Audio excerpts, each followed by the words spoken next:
नमस्कार। आज हम लोग स्पाइन के बारे में बात करेंगे। स्पाइन एक बहुत बड़ा टॉपिक है, इतने छोटे समय में डिस्कस करना मुश्किल है, पर चलो मैं आपको सरल तरीके से समझाने की कोशिश करूंगा कि स्पाइन की क्या क्या प्रॉब्लम्स हो सकती हैं।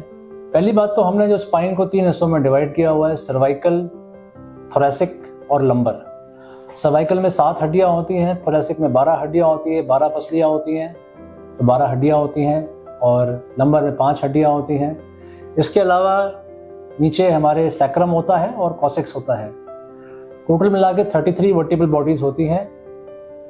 और जो इसमें जो सबसे ज़्यादा डिजीजेस देखी गई हैं वो अपने सर्वाइकल और लंबर में होती हैं। वो इसलिए होती है because cervical and the lumbar segments of the spine they are mobile. जो थोरैसिक स्पाइन होता है उसके आगे रिब्स होती हैं, तो जो रिब्स होती हैं वो स्प्लिंट कर देती हैं थोरैसिक स्पाइन को। तो डीजनरेटिव जो डिजीजेस होती हैं थोरैसिक स्पाइन की कम देखी जाती हैं as compare to cervical spine and lumbar spine, because these are mobile segments of the spine. So मुख्य जो डिजीजेस होती है वो होती है जिसको हमने क्लासीफाई किया हुआ है डीजनरेटिव, ट्रॉमेटिक, कॉन्जेनाइटल या नियोप्लास्टिक।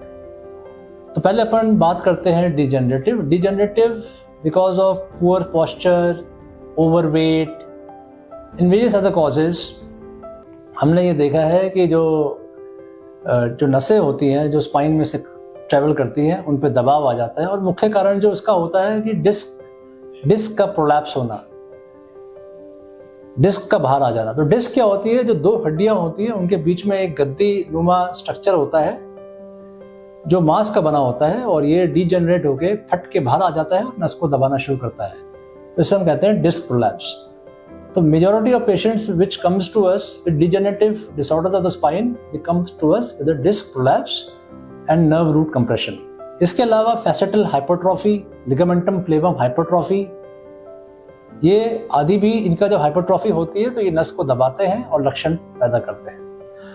तो जो पेशेंट आता है हमारे पास किन लक्षणों के साथ आता है कि साहब कमर में दर्द हो रहा है या गर्दन में दर्द हो रहा है, हाथ में दर्द जा रहा है, पैर में दर्द जा रहा है, पैर में दर्द के अलावा सुन्नपन है, झंझनाहट हो रही है, या पैर में हाथ में कमजोरी आ गई है, या लैट्रिन पेशाब में मल मूत्र में दिक्कत आ रही है। तो हम लोग ऐसे पेशेंट्स को क्लिनिकली इवैल्यूएट करते हैं। इसके बाद हम इनकी जांच कराते हैं जिसमें मुख्यतः MRI होता है। MRI करा के हम लोग ये पता लगाते हैं कि हमारे जो क्लिनिकल फाइंडिंग्स है और रेडियोलॉजिकल फाइंडिंग्स है उसमें कोरिलेशन है या नहीं।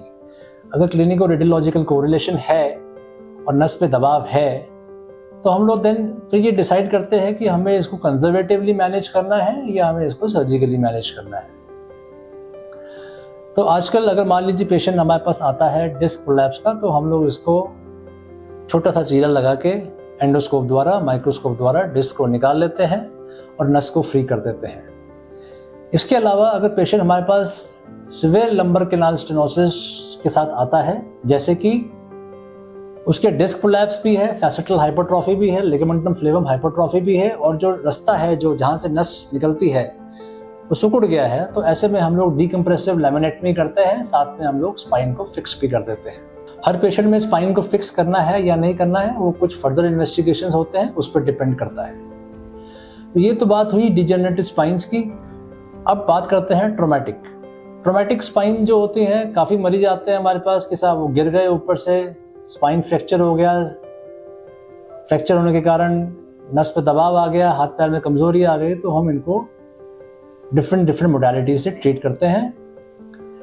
तो मुख्यतः जो मैंने फिर से कह रहा हूँ कि साहब बिकॉज सबसे ज़्यादा इंजरीज जो होती हैं वो अपने सर्वाइकल स्पाइन में होती हैं और लंबर स्पाइन में होती हैं।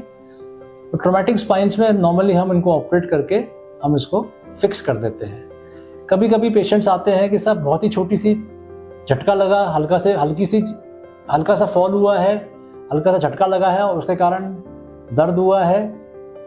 तो ये पर्टिकुलरली पेशेंट्स होते हैं वो ओल्ड पेशेंट्स होते हैं। इनमें हम देखते हैं कि साहब ये जिनकी हड्डियां होती हैं ये कमज़ोर हो गई हैं, ऑस्टियोपोरोसिस हो गया है, और उसके कारण हल्का सा झटका लगने के कारण हड्डी फ्रैक्चर हो गई है।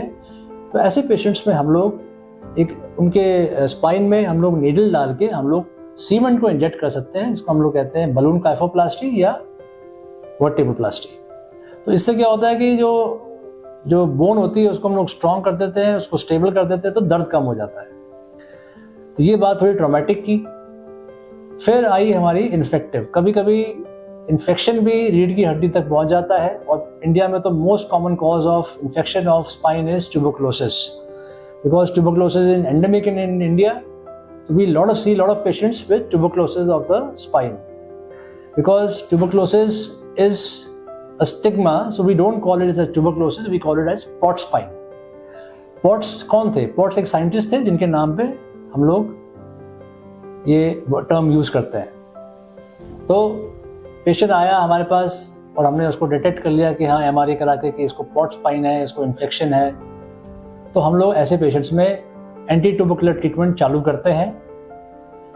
हर पेशेंट को हम लोग ऑपरेट नहीं करते हैं, कभी कभी तो टीबी की दवा चालू करने से ही आराम मिल जाता है।